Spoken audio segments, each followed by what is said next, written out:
Hello my dear students, আজ আমি তোমাদের জন্য চতুর্থ শ্রেণীর আমাদের পরিবেশ বইয়ের ভিডিও হয়ে গেছে। আজকে আমার ভিডিও হবে 95 নম্বর পৃষ্ঠা থেকে। বিষয় ছিল রোগ সারাতে গাছ। এখানে তোমরা সবাই নিজেরা কিন্তু এই বিষয়টা পড়ে নেবে। আমি যেটা তোমাদেরকে করে দেখাবো সেটা হচ্ছে শুধুমাত্র এই যে সমস্ত কাজগুলো করতে হবে, অর্থাৎ বই পূরণ করতে হবে, আমি শুধুমাত্র তোমাদের জন্য সেইগুলো করে দিচ্ছি। তোমরা কিন্তু অবশ্যই ভিডিওটা দেখে দেখে বই পূরণ করে প্রথমে দেখো কি বলা হয়েছে। রোগগুলির জন্য প্রাথমিকভাবে কোন কোন ধরনের গাছপালা ব্যবহার করা হয় বড়দের সঙ্গে আলোচনা করে তা লিখে ফেলো। কি ফেলো? শরীর খারাপ বলছে সর্দি ও কাশি কোন কাশি গাছপালা ব্যবহার করা হয়, এগুলো কিন্তু সব তোমাদের পড়ার মধ্যে রয়েছে, সুতরাং তোমরা কিন্তু সেগুলো দেখে নেবে।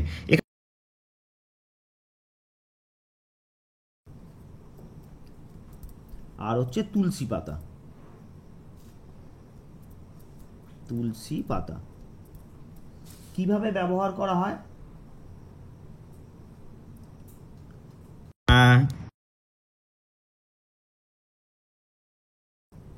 রস করে খাওয়া হয় ঠিক। আর হচ্ছে দিকে জায়গাটা আর তুলসী পাতা মধু দিয়ে খাওয়া হয়, মধু দিয়ে খাওয়া হয়। নেক্সট হচ্ছে দেখো, জ্বর হলে আমরা শিউলি পাতা খেতে পারি। শিউলি পাতা কিভাবে খাবো?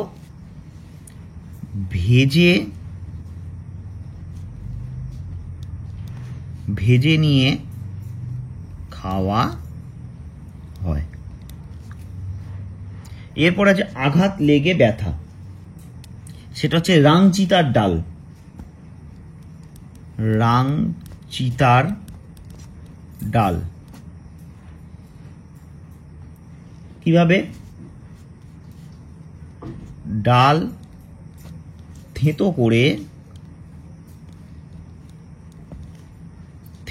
করে তার গরম রস লাগাতে হবে। এরপরে হচ্ছে কেটে গেলে হচ্ছে গাঁদা পাতা। কোথাও কেটে গেলে গাঁদা পাতা কি করতে হবে? চিপে নিয়ে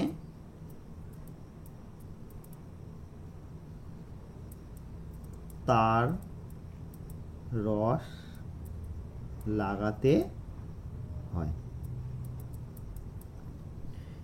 এরপরে হচ্ছে লাস্ট হচ্ছে পেটের অসুখ সারাতে থানকুনি পাতা।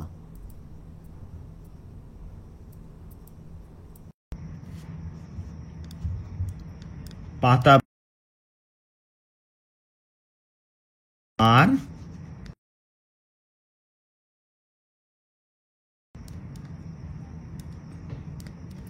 ঠিক আছে। তাহলে এই 95 পৃষ্ঠার কিন্তু আমি তোমাদেরকে পুরোটা লিখে দেখিয়ে দিলাম। তোমরা আস্তে প্রত্যেকে যে যার নিজের বই কিন্তু পূরণ করে ফেলো।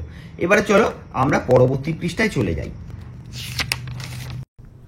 পরবর্তী পৃষ্ঠা থেকে দেখো, এইখানে অনেক বড় ছক রয়েছে, যেটা দুটো পৃষ্ঠা মিলিয়ে 96 এবং 97 তোমরা তোমাদের বইতে নিশ্চয়ই দেখতে পাচ্ছ। কি বলেছে? নিচের তালিকাতে কিছু ভেষজ গাছের ছবি দেওয়া হলো। ভেষজ মানে কি? যেসব গাছ থেকে ওষুধপালা তৈরি হয় তাকে ভেষজ গাছ বলা হয়। ওই গাছগুলি তোমার এলাকা থেকে জোগাড় করার চেষ্টা করো। ওই গাছগুলোর কোন অংশ রোগ প্রতিরোধ করার জন্য কিভাবে ব্যবহার করা হয় বাড়ির বড়দের সঙ্গে আলোচনা করে তা নিচে লিখে ফেলো। ভেষজ গাছের ছবি আছে তুলসী, বলছে ওই গাছের কোন অংশ ব্যবহার করা হয়। তাহলে তুলসীর কোন অংশটা ব্যবহার করা হয়? পাতা। কোন রোগ সারাতে ব্যবহার করা হয়? সর্দি কাশি কিভাবে ব্যবহার করা হয়? পাতা মধু দিয়ে খাওয়া হয়, জলে ফুটিয়ে তার রস খাওয়া হয়। এরপরে নেক্সট হচ্ছে নয়নতারা। কি খাওয়া হয়?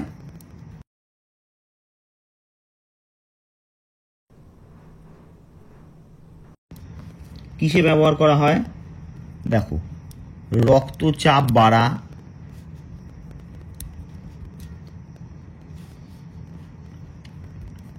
রক্তে শর্করা বাড়া বা সুগার বাড়া। সুগারটা নিশ্চয়ই তোমরা সকলেই শুনেছ, সুগার বাড়া হলো। তাহলে কি করা হয়? এটা বেটে তার রস খাওয়া হয়, বেটে তার রস খাওয়া হয়। নেক্সট হচ্ছে কালমেঘ। কালমেঘের কি খাওয়া হয়? কালমেঘের পাতা, মানে পাতা ব্যবহার করা হয় কি করতে? কৃমি সারাতে, কৃমি সারাতে ও রক্ত পরিষ্কার রাখতে। কি করা হয়? পাতার রস খাওয়া হয়, পাতার রস খাওয়া হয় হলো। এবারে দেখো নেক্সট পরের পৃষ্ঠায় চলে এসো। এখানে দুটো রয়েছে। থানকুনির কি খাওয়া হয়? থানকুনির হচ্ছে পাতাটা ব্যবহার করা হয় কোন রোগ সারাতে? পেটের রোগ ও আমাশয়, আমাশয় সারাতে।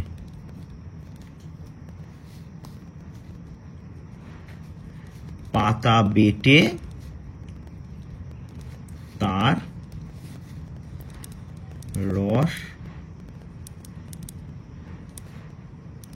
খাওয়া হয়।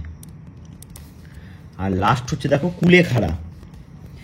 শরীরে রক্ত কমে গেলে, সরি, কুলেখাড়ার কোনটা ব্যবহার করা হয়? আগে সেটা লেখা হলো না আমার, পাতা। শরীরে রক্ত কমে গেলে হলো। তাহলে কি হয়? পাতার রস বেটে অথবা জলে ফুটিয়ে খাওয়া হয়, খাওয়া হয়। ঠিক আছে, তাহলে আপাতত আমি তোমাদেরকে যেটা করে দিলাম সেটা হচ্ছে দুটো ছক আমি তোমাদেরকে কমপ্লিট করে দিলাম। 95 আর 96 থেকে 97 নম্বর পৃষ্ঠায় যে ছকটা রয়েছে সেটা কমপ্লিট করে দিলাম। পরবর্তী ভিডিওতে আবার পরের ছকগুলো অবশ্যই আমি তোমাদেরকে কমপ্লিট করে দেখাবো, যাতে তোমরা ভালোভাবে বইটা পূরণ করে নিতে পারো। এটাই ছিল আমার আজকের ভিডিও। ভিডিওটা ভালো লাগলে অবশ্যই একটা লাইক করে দিও, কমেন্ট বক্সে লিখে জানিও ভিডিওটা তোমাদের ভালো লেগেছে কিনা। সেই সঙ্গে আমার চ্যানেলে যদি প্রথমবার এসে থাকো, ভিডিওটা যদি তোমাদের ভালো লেগে থাকে বা মনে করো যে ভিডিও তোমাদের কাজে লাগবে বা উপকারে লাগছে, তাহলে চ্যানেলটাকে অবশ্যই সাবস্ক্রাইব করে দিও পরবর্তী ভিডিও দেখার জন্য।